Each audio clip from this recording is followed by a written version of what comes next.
আসসালামু আলাইকুম ওয়া রাহমাতুল্লাহি ওয়া বারাকাতুহু। গেস করেন তো আমাদের এখানে টেম্পারেচার কত আজকে? আমাদের এখানে আছে টেম্পারেচার হচ্ছে +15 ডিগ্রি সেলসিয়াস, +18 পর্যন্ত হবে। আমাদের -15 না কিন্তু।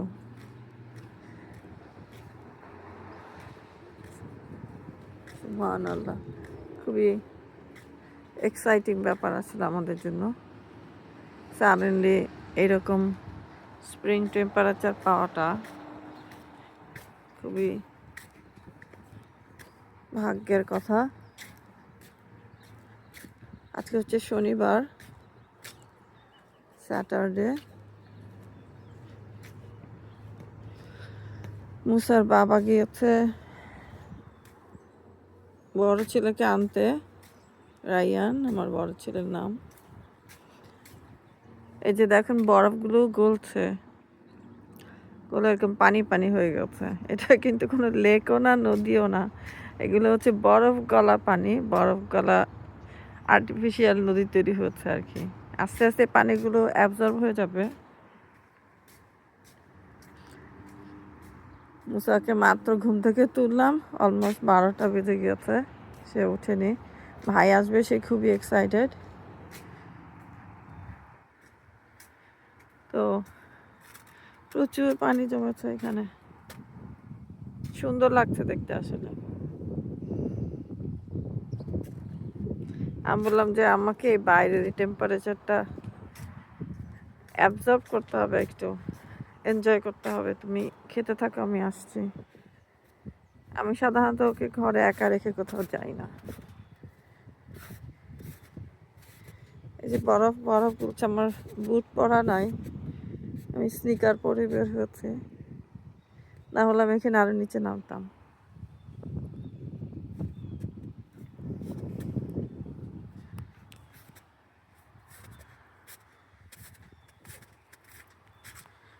বহুদিন পরে আমাদের এটা যে কন্টিনিউ করবে তা না, এরকম সাডেনলি আল্লাহ আমাদেরকে একটা সুন্দর দিন দিয়েছেন। এই দিনে দূরে কোথাও ঘুরতে গেলে ভালো হতো। আমি ঘুম থেকে উঠেই দেখি যে ওর বাবা নেই। আমি ভেবেছিলাম যে যাব, সে গিয়েছে রচেস্টার। আমার বড় ছেলের হচ্ছে 1 সপ্তাহ স্কুল ব্রেক।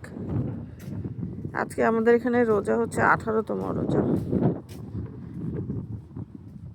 রোজার মাস খুব দ্রুতই চলে গেল কিন্তু, তাই না? এগুলো মনে হয় কাশফুলের মতো, কিন্তু মনে হয় না কাশফুল, অনেক লম্বা লম্বা হয়েছে। কিন্তু বাংলাদেশের কাশফুল যেমন অনেক সাদা বড় বড় হয়, ওই রকম হয় না।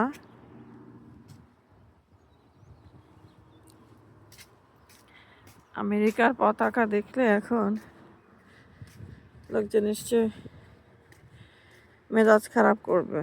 কি যে শুরু হলো, কথা নাই বার্তা নাই, আরেক দেশে গিয়ে আক্রমণ।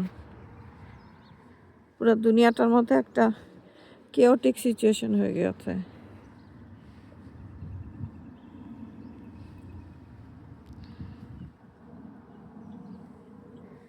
এদিক দিয়ে নামতে ইচ্ছা করছে, নেমে দেখি কি অবস্থা। এই যে পানি জমেছে।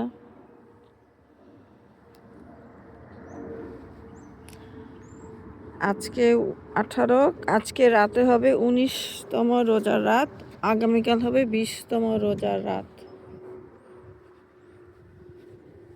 তারপরের দিন হবে 21তম রোজার রাত। এই 21 তারিখ থেকে কিন্তু রোজার দিনের থেকে রাতের গুরুত্ব অনেক বেশি হবে। কারণ আমরা যেরকম ছোটবেলায় শুধু 27 তারিখে জানতাম সবে কদর, লাইলাতুল কদর নাইট, তো এটা আসলে ফিক্সড না, যে কোনো নাইটেই হতে পারে লাস্ট 10 নাইটসের মধ্যে। তবে 27 নাইট যেটা, সেটার পিছনে যুক্তি একটু বেশি আর কি, এই যা। তবে এটা এখানেও যে ছোট্ট একটা নালা তৈরি হচ্ছে, কিন্তু এটাও নদী না, কিচ্ছু নয়, এই হচ্ছে বরফ যে গলে গলে পানিগুলো যাচ্ছে, পানিগুলো সামনের দিকে যে আস্তে আস্তে মাটির নিচে যেতে থাকবে। এই পানিগুলো দিয়ে মাটির নিচে যে যত গাছপালাগুলো আছে সবগুলো আবার জেগে উঠবে। আমি একাই না হাঁটতে বের হচ্ছে, আরো লোকজন বের হচ্ছে জ্যাকেট ছাড়া, সোয়েট শার্ট, পাতলা কাপড় চোপড় পরে।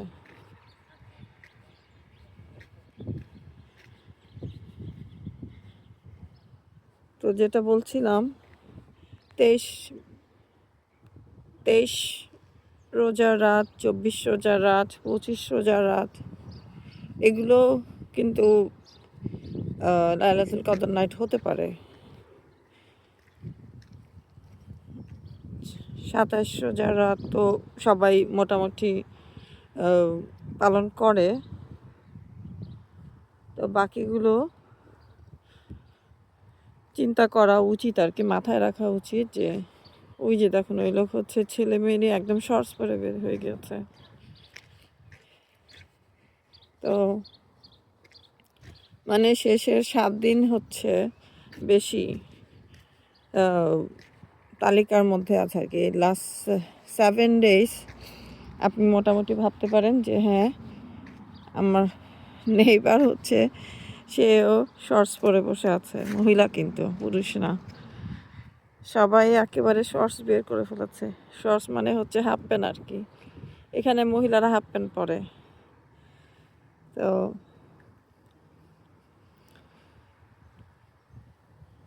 এটা হচ্ছে কুকুরের পার্ক। এখন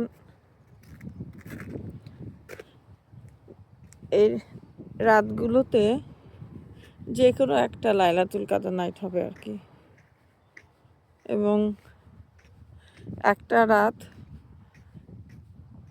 83 বছরের বেশি মূল্য একটা রাতের। সাংঘাতিক অবস্থা। কয়জন 83 বছর বাঁচে? যা ইবাদত আমরা করতে পারবো ইনশাল্লাহ, সেটা কাউন্ট হবে যে আমরা 83 বছর ধরে সেই ইবাদতটা করেছি।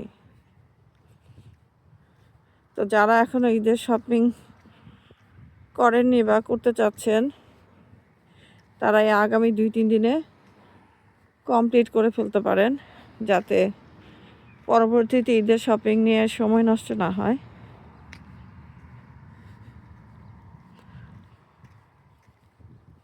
খাওয়া দাওয়া তো সারা বছরই করা যায়। ইফতারে খাওয়া দাওয়া সবাই একটু কম করে, ইফতারে যদি অনেক পরিশ্রম করেন, অনেক কিছু মেক করতে যান, তখন দেখবেন আপনার এরপরে টায়ার্ড লাগবে খুব স্বাভাবিকভাবে। বা দিনে যদি কোথাও ঘোরাঘুরি করেন, মানে শপিং টপিং করতে যান, তখনও টায়ার্ড লাগবে। তো এই ব্যাপারগুলো আমাদের খেয়াল করতে হবে যাতে আমরা টায়ার্ড, এইসব কাজ করে টায়ার্ড না হয়ে যাই। আমার খুব আফসোস হচ্ছে আমি কেন বুট পরে আসলাম না, তাহলে আমি ঠিক এদিক দিয়ে নেমে একটু হেঁটে আসতাম।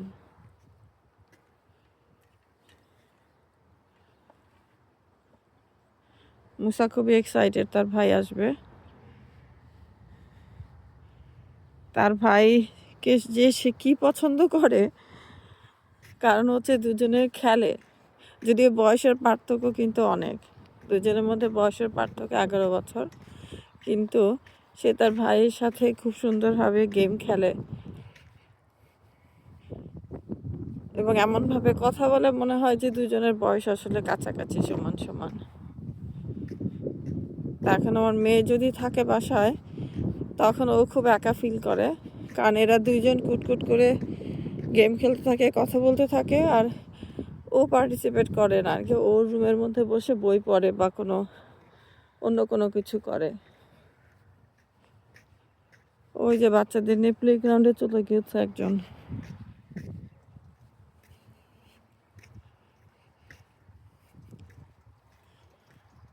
মানে ওয়েদারটা খুব, বাতাসটা এত সুন্দর, মানে একটা খুব সুদিং ইফেক্ট দিচ্ছে বাতাসটা। আরামদায়ক একটা বাতাস আর কি।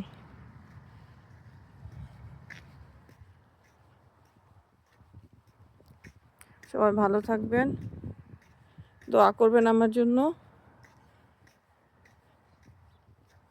আল্লাহ আমাদের সবাইকে লাইলাতুল কাদরে ইবাদত করার তৌফিক দিন, আল্লাহুম্মা আমিন। যারা যাকাত দিয়েছেন বা দিবেন তারা প্রথমে নিকট আত্মীয়দের স্মরণ করবেন। যদি আপনার নিকট আত্মীয় কেউ থাকে যে যার নিড আছে, যে যাকাত নেয়, তাকে দিবেন।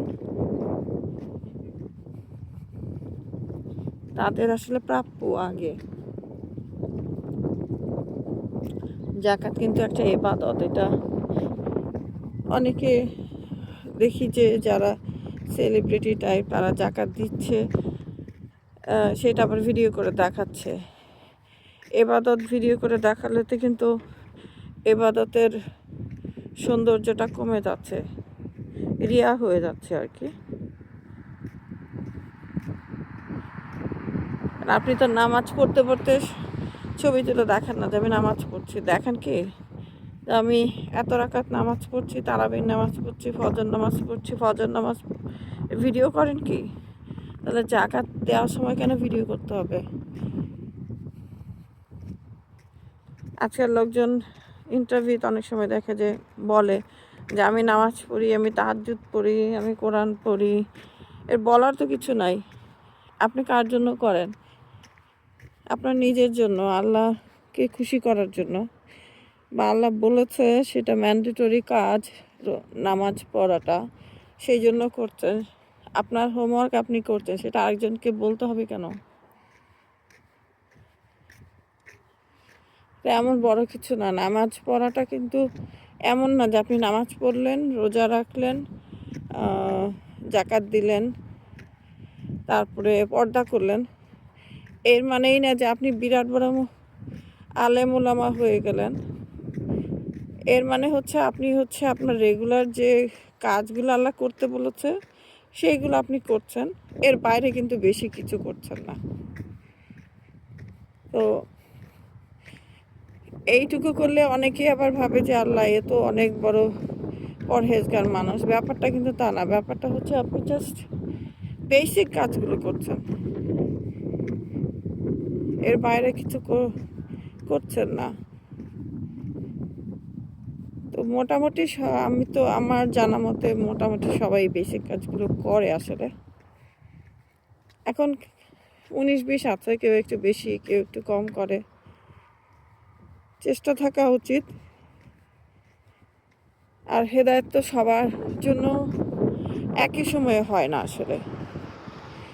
এখন ধরেন একজন হয়তো বা ঠিক মতো পর্দা করছে না, আর আপনি তাকে উপহাস করলেন, সেটা কিন্তু গুনাহ হয়ে গেল আর কি। বা একজন হয়তো বা নাটক সিনেমা করে, সে বললো আমি নামাজ পড়ি, আপনি উপহাস করছেন যে তোমার মতো মেয়ে জান্নাতে যাবে না, সেটা কিন্তু আরেক সাংঘাতিক অবস্থা হয়ে গেল। মানে কে জান্নাতে যাবে আর কে যাবে না সেটার হিসাবকে আমি আপনি করব, সেটা তো আমাদের হিসাব করার কথা না, তাই না? সেটা তো আল্লাহ জানে। অনেক কিছু করেও একজন জান্নাতে নাও যেতে পারে। কার কোন গুড ডিড আল্লাহর কাছে পছন্দ হচ্ছে সেইটা তো আল্লাহ বলতে পারবে। আমরা অনেক সময় বলি আসলে, মানে জাজমেন্টটা করে ফেলি, অন্য কাউকে ছোট করে দেখি, নিজেকে বড় করে দেখি, নিজের কাজটাকেই বড় মনে করি যে আমি খুব ভালো কাজ করছি, আরেকজন যে কাজ করছে সেটা তার ইবাদত কম হচ্ছে। অন্যের ইবাদত মাপার দায়িত্ব তো আমাকে দেয়নি, তাই না? ইবাদত মাপবে হচ্ছে আল্লাহ, তার যন্ত্র দিয়ে। এটা পাল্লা হবে, পাল্লাটার নাম মিজান। আমার আব্বার নাম মিজান। তো সেই পাল্লা দিয়ে আল্লাহ নেকি মাপবে। তারপরে কিভাবে জান্নাতে পাঠাবে আর কিভাবে জাহান্নামে পাঠাবে, সেই ডিসিশনটা বা সেই প্রক্রিয়াটা আল্লাহ জানেন। আমরা আসলে ঠিক মতো জানি না। আমাদের এত কিছু জানারও দরকার নাই আসলে। আমাদের শুধু আমি কি করছি সেইটা চিন্তা করা উচিত যে হ্যাঁ আমি ঠিকমতো কাজটা করতে পারছি কিনা, আল্লাহ আমাকে যেই কাজগুলো করতে বলেছে। আর আরেকজন চেষ্টা করছে। অনেক সময় ফেসবুকে দেখা যায় মানুষ ক্রিটিসাইজ এমন কড়াভাবে করে, এমন খারাপভাবে করে, এবং অন্যজনের দেখা যাচ্ছে কোনো কাউকে, একটা পুরুষ মানুষকে জামা কাপড় পরিয়ে তার ভিডিও ছেড়ে দিচ্ছে। ধরলাম তার একটা বিরাট বড় অপরাধ হচ্ছে না, আপনি তার অপরাধের ভাগ নিতে যাচ্ছেন কেন? তাকে যখনই আপনি টিজ করছেন তখন কি হচ্ছে, আপনি কিন্তু তার অপরাধের একটা ভাগ নিয়ে নিচ্ছেন। বা কোনো নারী হোক, তো যাই হোক, এগুলো আমাদের ভিতরে অ্যাওয়ারনেসটা একটু কম আছে। আমরা কিছু বুঝে করি, কিছু না বুঝে করি। আমি কিন্তু বাসার সামনে থেকে বেশি দূরে যাচ্ছি না, আমি বাসার সামনে ঘোরাঘুরি করছি, যেহেতু আমার ছেলে ঘরের ভিতরে। ও অনেক সময় চায়, বলে যে আমাকে রেখে তুমি দোকানে চলে যাও। আমি বলি যে না, আমার কেমন যেন ভয় লাগে আর কি। ভারমন্ট হলে জিনিসটা আমার কাছে ভয় লাগতো না। ভারমন্ট হচ্ছে ইউএসের 50টা স্টেটের মধ্যে সবচেয়ে নিরাপদ স্টেট। আমরা দরজা খুলেও রাখতাম, কোনো দিন কোনো কিছু চুরি হয়নি বা কোনো সমস্যা নেই। এই বাসার বাচ্চারা ওই বাসা যাচ্ছে, এইভাবে এক পাড়া থেকে বাচ্চারা আরেক পাড়ায় চলে যাচ্ছে একা একা, কোনো প্রবলেম নাই। তো নিউ ইয়র্ক স্টেটটা আবার সেই রকম না। তো সেইটার জন্য আমার কাছে এখানে পাশের বাসার মানুষটা কীরকম আমি ঠিক জানি না। ভারমন্টে হচ্ছে একটু মফস্বল জায়গা ছিল। তো অন্য বাসার বাচ্চারা আমার বাসায় সবসময় আসতো, আবার আমার বাচ্চারা অন্য বাসায় যেত। আমার বাসায় আসলে বেশিরভাগ সময় আসতো, আমার বাচ্চারা একটু কম যেত। কারণ আমার বাসায় আসলে আমি যে বাসার কাউন্টার টপের উপরে, কিচেনের কাউন্টারের উপরে কুকি রেখে দিতাম। কুকি, বানানা, অনেক সময় স্যান্ডউইচ, এগুলো অ্যাভেলেবল ছিল। ওরা আসলে পরে খেতে পারতো আর কি, খাওয়ার জন্য বলতাম। বা কমফোর্ট ফিল করতো। আমার ছেলের এক বন্ধু তো মোটামুটি তার বাসা থেকে আমার বাসাতেই রেগুলার ছিল বেশি। আমি ওই দিনগুলো খুব মিস করি, আমার খুব ভালো লাগতো। তো এখানেও একটা বাচ্চা আসতো গত 2 বছর। এখন বাচ্চাটা ইরানিয়ান বাচ্চা, এখন আর আসে না, মনে হয় বাসা চেঞ্জ করেছে। মুসার সাথে খেলতো এসে। ঠিক আছে, সবাই ভালো থাকবেন, দোয়া করবেন আমার জন্য, আমার বাচ্চাদের জন্য।